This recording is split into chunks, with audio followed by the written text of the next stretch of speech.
Ce quartier de Paris était un quartier laissé aux zones logistiques, à tout ce qui faisait vivre la ville, mais sans être dans la ville. La présence des voies ferrées, de la gare de marchandises, depuis bientôt 2 siècles, a fini par découper la ville.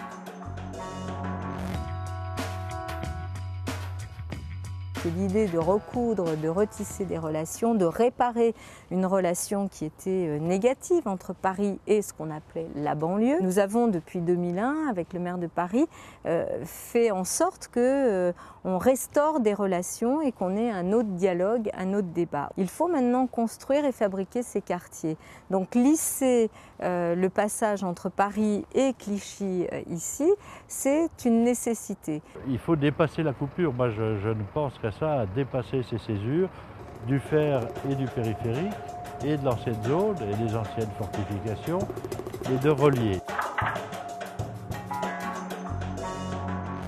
Un nouveau quartier de Paris, emblématique parce que situé vraiment entre un quartier historique, le Batignolles historique, un quartier du XVIIe plus bourgeois, et puis un quartier très populaire qui est aussi très haut en couleur, le quartier des Épinettes. Et ce nouveau quartier, en conception, en projection, en imagination, c'est un quartier qui doit se nourrir de ce qui existe autour de lui.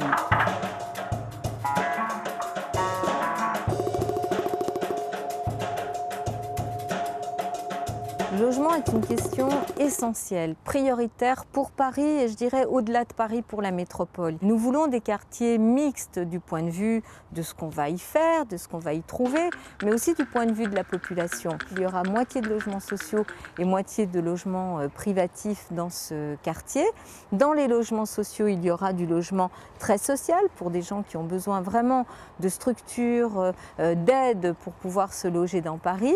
Il y aura du logement tout simplement social et puis du logement intermédiaire. Pour nous, les classes moyennes sont aussi une priorité. Il va y avoir des étudiants, jeunes travailleurs, mais il y aura des maisons de personnes âgées dépendantes. On a un programme très pluraliste, très varié. On n'est pas du tout dans une optique homogène comme on a pu connaître ce qui s'est fait dans les années 60-70. Les logements sont tout autour du parc, du Grand Parc, dans les socles sous-bassements d'immeubles, plus qu'un rez-de-chaussée. Donc les pieds d'immeubles, mais sur 2 et parfois 3 niveaux, c'est en priorité les équipements dont on a besoin, les groupes scolaires, les crèches et les commerces. Les activités, les bureaux, les services généraux, les choses techniques sont sur les franges les plus exposées aux nuisances du périphérique ou surtout du faisceau de Saint-Lazare.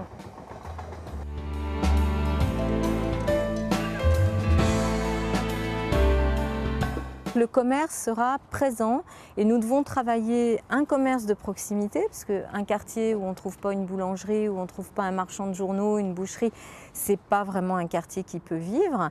Mais il faut aussi peut-être qu'il y ait des commerces qui attirent de plus loin et puis des activités de bureaux, d'entreprises et bien sûr l'arrivée du futur tribunal de grande instance et de la cité judiciaire. C'est une institution qui va marquer le territoire parisien, qui va être un repère. Il faut absolument qu'on l'intègre dans la ville, qu'on arrive à lier cette grande institution dans sa vie quotidienne. Une cité judiciaire, c'est de l'emploi, c'est des gens qui viennent.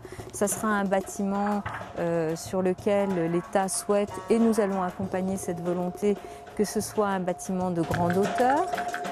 Ce qui est beau aussi dans une ville, c'est quand il y a du relief. Je pense que pour un certain nombre d'immeubles d'habitation, le fait que l'on puisse aller, pas tous, mais pour certains, jusqu'à 50 mètres, ça peut être tout à fait un atout. Donc il y a une série de points hauts. Je pense que ça nous permet d'aérer un peu nos îlots, nos formes bâties. On a une silhouette plus variée, plus riche.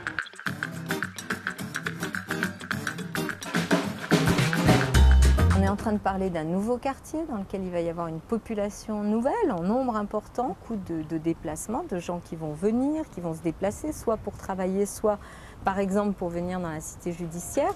Tout cela, ça veut dire aussi repenser l'offre de transport.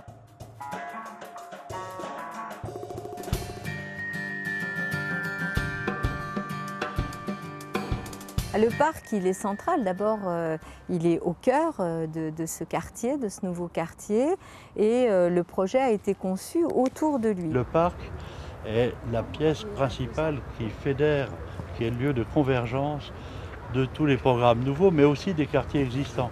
On souhaitait faire un parc qui soit vraiment en pleine terre, c'est-à-dire pas de jardin sur dalle. On a souhaité garder la topographie artificielle de ce site qui est en fait une plateforme ferroviaire. Et on s'est dit, la petite ceinture va couper le parc, mais on l'accepte. D'ailleurs, la petite ceinture traverse les buttes de Chaumont et le parc Montsouris, et on franchira ponctuellement. Et Jacqueline a proposé d'avoir des grands bassins d'eau, de lagunage, qui tiennent le public à distance de la voie ferrée qui passerait au fil de l'eau, au ras de l'eau.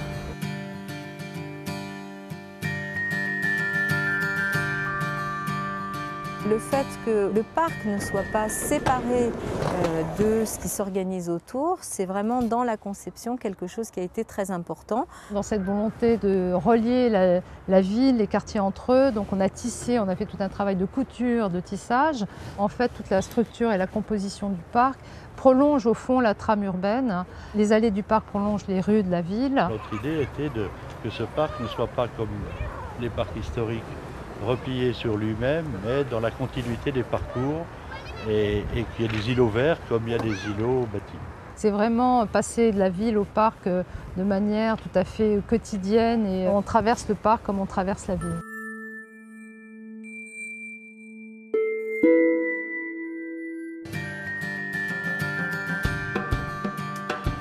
Batignolles, ça sera un écoquartier. Bertrand Delanoë avait proposé un plan climat en 2007. C'est pour nous, bien sûr, un guide, le fil conducteur. La question environnementale aujourd'hui, elle est très présente dans l'esprit de chacun. Nous avons déjà commencé à travailler, par exemple, une grande innovation, la collecte pneumatique des déchets. Ça doit être un écoquartier, c'est-à-dire vraiment d'une qualité environnementale exceptionnelle. Les bâtiments, eux, seront conformes aux exigences du plan climat. La question de l'énergie est poussée plus loin qu'on ne l'a jamais fait dans aucun projet urbain, surtout en ville, en centre-ville. C'est viser un bilan nul en CO2, donc économiser, isoler, protéger, réduire toutes les consommations, recourir pour 80% à des énergies renouvelables.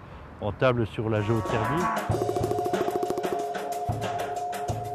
On arrive aujourd'hui avec ce projet à un moment où il y a une maturité dans ce qui peut être proposé pour faire la ville écologique, une maturité aussi des habitants pour travailler à la fabrication de leur ville. On a tous plein d'idées, plein d'énergie. Voilà, on part d'utopie, on se dit la ville de nos rêves, le quartier de nos rêves. Et puis là, on a concrètement la possibilité d'y travailler.